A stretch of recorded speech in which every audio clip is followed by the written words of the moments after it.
my favorite episode, and let me just go straight off the bat. Ranveer Deepika, oh my God, that video, thank you. Thank you. I have nothing to do with that video. The beauty, the romance, the intensity, the emotion of that video comes from both of them, from their hearts and souls. And it was their idea to share that with us. And I was very, very, very touched. And I'm very grateful to both Ranveer and Deepika for actually sharing with not just me, but the entire world, a very private part of their lives. Those 4 minutes are possibly one of the most precious 4 minutes of Coffee with Karan in its entirety. And I say that spanning 8 seasons because it takes a very large and generous heart to share the way they did.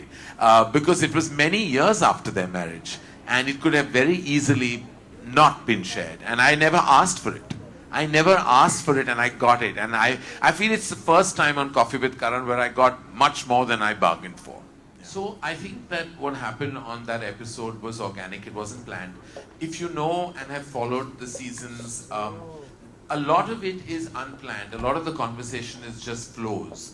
I felt at that point of time when I saw that beautiful video of Deepika and Ranveer's, I felt like, apart from the fact that you talk about your loneliness, but you also, because Deepika has expressed herself in the public domain about her depression and the fact that she has even a foundation, that deals with it with such absolute brilliance. I had to say that, it was something that I felt like I needed to share because I feel like a lot of us as public figures, you go through things, and I feel if you touch on those topics, you're empowering many others to also speak about it. And I feel like I have been through in 2016 a phase where I discovered I was going through anxiety. Then you get better, and then it does come back again sometimes. And it came back again for me at the beginning of this year. And what you do is you address it, and you have to. The first thing is you acknowledge it, and then you address it.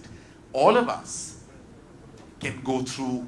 Can all have what happens to me or what happens to anybody else. Can happen to anybody. It can happen, and it doesn't mean you need a trigger. Sometimes it's a result of many things.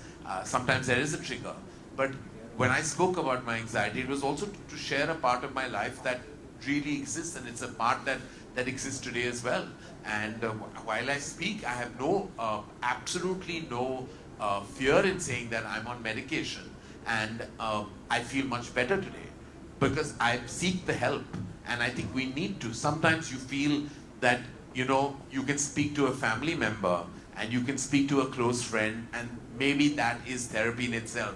But there are professionals who can actually guide you, where sometimes your loved ones can't.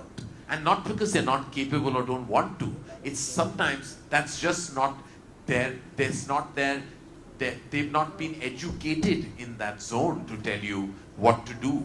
And that's where formal education in that field can truly help you and guide you. And you need professional assistance, you need to go there. And for that, the only thing I tell people is acknowledge it first. Acknowledge it to yourself, show that family members also are aware, and then you take that step that you have to. I have said this, I've been asked by the team much more than I've said it to cut things out. I have actually never wanted to cut stuff out because I feel like everybody else protects your interests much more than I have myself. I've kept things that maybe in retrospect I shouldn't have, but I feel like when somebody comes and says something and I have a natural response, I have to keep it all. We cut out the boring banter which actually don't add up to anything. But things of consequence, we've never cut out, and I have never asked to remove anything that I have said that is too personal, or perhaps sometimes maybe an opinion that I feel will have repercussions and ramifications. It's all there, and there's proof of that. You've seen it. You've seen stuff that you could turn around and tell me, "Arey ye rakha kyun? We're still bearing the brunt of it." But I said, I've kept it. I've kept it because they are your guests. वो आपके मेहमान हैं, वो आके कुछ कहते हैं, दिल से कहते हैं, दिमाग से कहते हैं, और जो भी कहते हैं उन्होंने कहा है, मैं वो नहीं निकाल सकता. That's the way I respect a guest on Coffee with Karan.